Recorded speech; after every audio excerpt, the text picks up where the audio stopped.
And President Obama is proposing that the NSA change its surveillance program. He says his plan to have phone companies store cell data instead of the NSA is the right way to go. His administration is expected to propose this overhaul to Congress this week.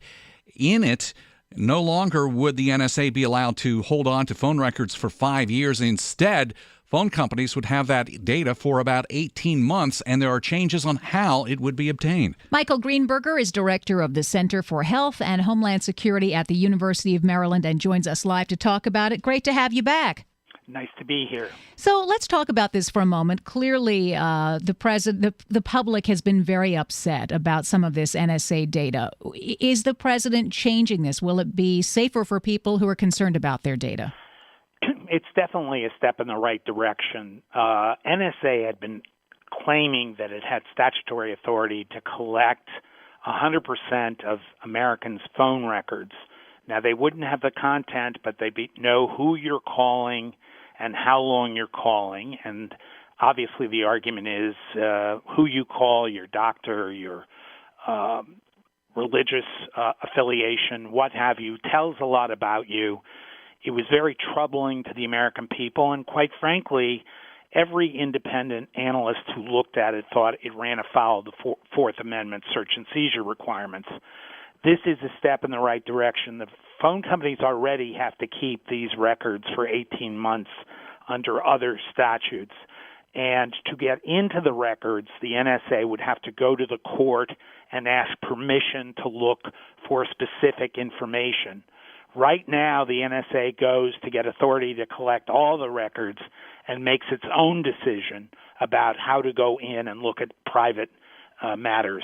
So this is a step in the right direction. Okay, you've used that phrase, step in the right direction. The president is saying these changes should satisfy public concerns about the program. I feel that maybe you think he should be going further. First of all, this takes care of one of the issues which deals with gathering of telephone metadata, or who you call and how long you speak. There's a whole other program under another statute where they claim they can get access to the content of Internet messages and emails. That is not going to be handled by that. That's another big invasion of privacy. There is a major privacy board within the government that will issue a report on that shortly.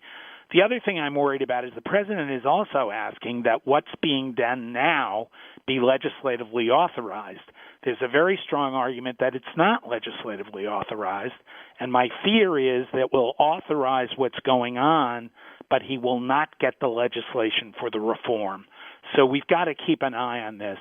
But it's a big movement from the day that Snowden revealed this program, when most of the powers that be were defending it vigorously. They're now stepping away from that. And as I said, I think that's for the better. If he really believes in this, the president, why go to Congress when he can issue an executive order? That's a very good question. I myself believe he has the authority to do this right now. The statute they're relying on is extremely vague.